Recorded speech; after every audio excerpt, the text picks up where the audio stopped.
우리는 모두 정원갱도에 대해 정말로 흥분하고 있는 것 같아요. 크레이그, 왜 정원갱도인가요? 그것에 대해 당신을 흥미롭게 하는 것은 무엇인가요? 물 샘플에 금이 들어있었다. 역사상 가장 위대한 보물 사냥이 끝났습니다. 히스토리 채널은 한때 불가능해 보였던 사실을 공식적으로 확인했습니다. 라지나 형제가 마침내 오크 아일랜드의 보물을 찾아냈고 그들이 발견한 것은 누구도 예상하지 못했던 것이었습니다. 이 낡은 77m 깊이의 구덩이는 수질 검사를 통해 금의 흔적을 찾았습니다. 이것은 금화 상자나 해적이 숨겨둔 보물이 아닙니다. 서로 다른 대륙, 서로 다른 세기의 유물로 가득 찬 다층 구조의 비밀 공간이며 그 안에는 너무나 이질적이라 거의 믿기 어려운 물체 하나가 포함되어 있었습니다. 이 물체는 마혼베이 인근에서 1940년대에 한 번 목격된 적이 있다고 전해집니다. 그리고 바로 그 점 때문에 이 발견은 단순히 하나의 미스터리를 해결하는 데 그치지 않습니다. 오히려 누가 진정으로 가장 먼저 아메리카 대륙에 도달했는지에 대한 훨씬 더 크고 불편한 질문을 만들어냅니다. 이 세기 넘게 이어진 수많은 실패 끝에 탐사는 마침내 끝났습니다.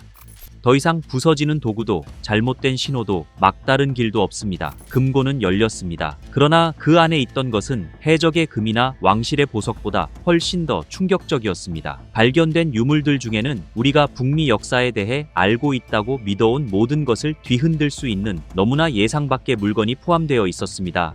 주장에 따르면 그것은 강력한 집단이 여러 세대에 걸쳐 숨기려 했을지도 모르는 종류의 발견이었습니다. 그 순간은 영화의 한 장면처럼 느껴졌습니다. 지구화학자 이안 스푸너 박사가 물속에서 비정상적으로 높은 금과 은 농도를 통해 특정했던 정확한 위치, 가든 샤프트 깊은 아래에서 마지막 장벽이 무너졌습니다. 드릴은 나무나 돌을 친 것이 아니었습니다. 그것은 치밀하게 설계된 층, 단단하게 결합된 물질과 뼈 조각, 그리고 정체를 알 수 없는 금속이 융합된 구조에 부딪혔습니다. 시간과 침입 모두를 견디도록 만들어진 무언가였습니다. 원격 카메라가 그 빈 공간 속으로 내려갔을 때 약 4m 곱하기 4m 규모의 밀폐된 방이 드러났습니다. 거대한 수작업으로 다듬은 화관감 블록으로 지어진 구조였습니다. 팀은 이 공간을 성소라고 불렀습니다. 그 안에는 여러 개의 상자가 놓여 있었습니다. 철제띠로 묶인 한 상자 안에는 스페인과 프랑스의 금화뿐만 아니라 콜럼버스가 대서양을 건너기 1000년도 더 전에 통치했던 황제들의 얼굴이 새겨진 로마 제국의 동전들까지 들어 있었습니다. 이 사실 하나만으로도 기존의 역사를 정면으로 흔듭니다. 어떻게 로마 동전이 북아메리카 깊은 지하에 묻혀 있을 수 있을까요? 하지만 그 동전들은 시작에 불과했습니다. 또 다른 상자는 두꺼운 납 원통 안에 밀봉된 두루마리들이 들어 있었습니다. 초기 조사 결과 그것은 별자리 지도였지만 우리가 아는 북방우 기준의 지도는 아니었습니다. 대신 남방우 시점에서 본 별자리들이 놀라울 정도로 정밀하게 그려져 있었습니다. 더 수수께끼 같은 것은 그 주변에 새겨진 문자였는데 고대 히브리어와 페니키아어가 혼합된 형태로 확인되었습니다. 그 순간 그동안 신화로 치부되던 단서들이 의도된 것처럼 느껴지기 시작했습니다. 오랫동안 논쟁이 이어졌던 90피트 스톤, 기묘한 상징들, 암호처럼 보이던 파편들까지 모든 것이 하나의 방향으로 맞춰지기 시작했습니다. 그리고 이어진 발견이 모든 것을 바꿔놓았습니다. 방 중앙의 석재 받침대 위에는 의식용 검 한 자루가 놓여 있었습니다. 손잡이는 금으로 감싸져 있었고 다듬지 않은 보석들이 박혀 있었습니다. 칼날은 빛을 반사하지 않는 어두운 재질로 만들어졌으며 이후 운석철로 확인되었습니다. 이는 고대 이집트와 같은 문명에서 사용되던 희귀 금속과 동일한 것이었습니다. 그리고 손잡이에는 한눈에 알아볼 수 있는 문양이 새겨져 있었습니다. 바로 템플 기사단과 연관된 이중 십자가였습니다. 이 단 하나의 유물이 전체 이야기를 완전히 뒤바꿉니다. 이것은 단순히 템플 기사단이 북아메리카에 도달했을 가능성을 시사하는 것이 아닙니다. 그들이 목적을 가지고 왔으며 신성한 무언가를 운반했고 그것을 영구히 숨기려 했다는 것을 암시합니다. 그리고 마지막으로 그 방은 또 하나의 충격적인 장면을 드러냈습니다. 받침대 옆에 나란히 놓인 두 구의 인간 골격이었습니다. 마치 수세기를 넘어 그 자리를 지키고 있는 것처럼 보였습니다. 그 순간 그 성소는 더 이상 보물 금고처럼 보이지 않았습니다. 그것은 무덤이자 성소였고 미래를 위해 남겨진 정교하게 설계된 메시지처럼 느껴졌습니다.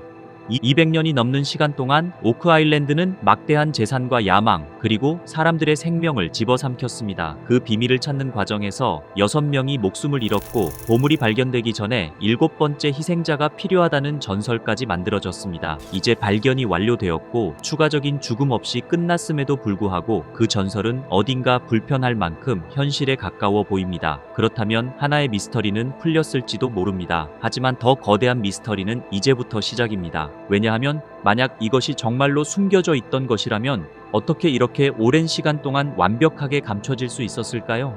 그리고 수많은 사람들이 실패한 곳에서 라지나 형제는 어떻게 성공할 수 있었을까요? 그 답을 이해하려면 집착이라는 개념부터 이해해야 합니다. 오크 아일랜드는 단순한 보물 찾기가 아니었습니다.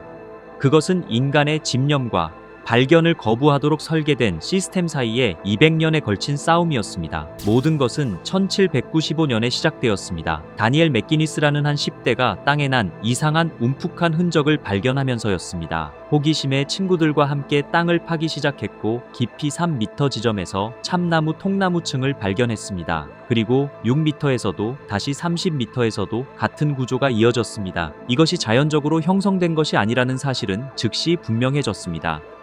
누군가가 이곳에 무언가를 만든 것이었습니다.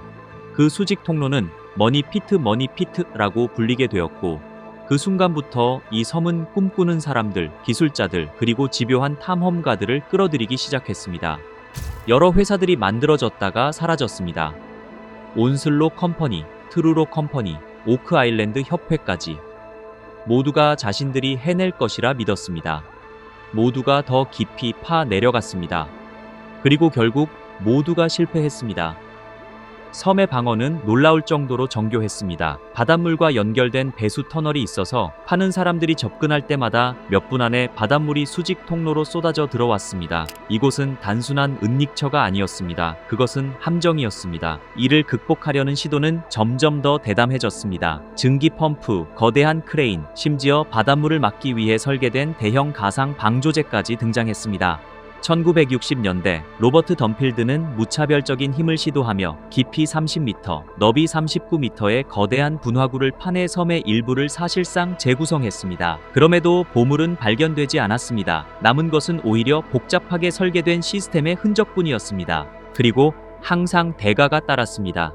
세대를 거친 6명의 사망, 독가스 사고부터 비극적인 사건까지 섬은 점점 더 어두운 명성을 얻었습니다. 더 이상 모험처럼 느껴지지 않았습니다. 그것은 대가를 요구하는 존재처럼 보였습니다. 하지만 탐험은 계속되었습니다. 각종 이론은 집착을 부추겼습니다. 해적의 보물, 왕실의 보석, 사라진 원고, 비밀 종교 유물 등. 그러나 그 중에서도 가장 오래 살아남은 이론이 있었습니다. 성전 기사단이 유럽을 떠나 매우 중요한, 어쩌면 신성한 유물을 숨겼다는 것입니다. 각 새로운 단서, 조각된 돌, 신비한 유물은 미스터리를 풀기보다는 오히려 확대했습니다. 하지만 라지나 형제는 문제를 다르게 접근했습니다. 그들은 단순한 힘과 믿음으로는 결코 충분하지 않다는 것을 이해했습니다. 만약 섬이 설계된 것이라면 공학으로 해결해야 한다는 깨달음이 모든 것을 바꾸어 놓았습니다. 맹목적으로 파헤치는 대신 그들은 첨단 기술을 활용해 섬을 지도화했습니다. 지표 탐사 레이더, 지진 이미징, 정밀한 지하 모델링을 통해 지하에 무엇이 있는지 3차원으로 파악했습니다.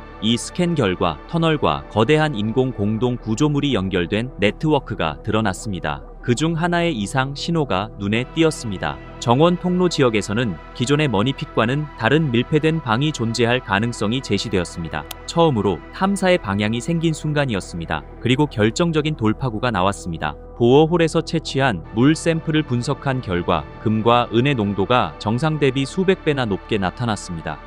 보물은 단순히 숨겨진 것이 아니었습니다. 화학적 흔적을 주변으로 흘리고 있었던 것입니다. 섬 자체가 비밀을 드러내고 있었습니다. 핵심 시추를 통해 더 많은 증거가 수집되었습니다.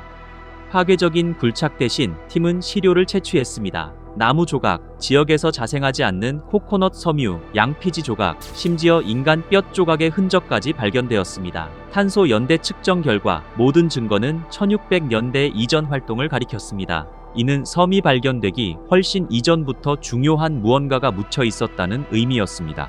다음 통찰이 핵심이었습니다. 만약 머니핏이 실제 위치가 아니었다면, 만약 그것이 단지 미끼로 사람들을 속이고 자원과 시간을 소모하게 하면서 진짜 방은 다른 곳에 숨겨져 있었다면, 데이터는 이 가설을 뒷받침했습니다. 지도화, 화학 분석, 표적 시추를 결합함으로써 팀은 원래의 방어 설계를 효과적으로 우회할 수 있었습니다. 바로 그 방식 덕분에 성공한 것입니다. 그리고 이 발견이 단순한 보물 이상의 의미를 지니는 이유도 여기 있습니다. 발견된 것은 단순히 가치 있는 물건이 아니라 잠재적으로 역사를 완전히 재평가하게 만들 수도 있는 물증입니다. 템플 기사단과의 연결이 가장 충격적인 요소입니다. 수세기 동안 그들의 이야기는 신비, 갑작스러운 실종으로 둘러싸여 있었습니다.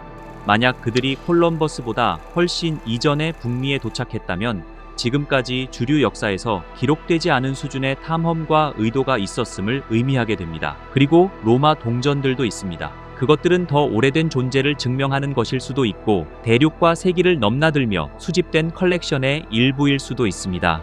어느 쪽이든 기존 역사적 시간표에 도전하는 발견입니다. 스크롤은 더욱 중요할 가능성이 있습니다. 별자리 지도, 고대 언어, 암호화된 지식, 당시로서는 매우 앞선 과학적 혹은 항해 정보. 아마도 이 성소는 단순히 재산을 보호하기 위해 만들어진 것이 아니라 지식을 지키기 위해 설계된 것일지도 모릅니다. 이것이 모든 것을 설명할 수 있습니다. 복잡한 설계, 상징, 물건의 신중한 배치 등. 그러나 이야기가 확실성으로 끝나는 것은 아닙니다. 이 발견은 동시에 회의와 더 큰 질문을 열어둡니다. 고고학자들은 독립적인 검증, 면밀한 연구, 그리고 동료 평가를 거친 분석을 요구할 것입니다. 수세기 동안 훼손된 이후 오염은 실제로 큰 문제입니다. 이전의 탐사 시도가 이런 물건들 중 일부를 가져왔을 가능성은 없을까요? 해석이 기대에 의해 영향을 받을 수도 있을까요? 비범한 주장은 여전히 비범한 증거를 필요로 합니다. 다른 설명들도 여전히 존재합니다. 해적 활동, 식민지 시대의 은닉물, 숨겨진 군수품 등.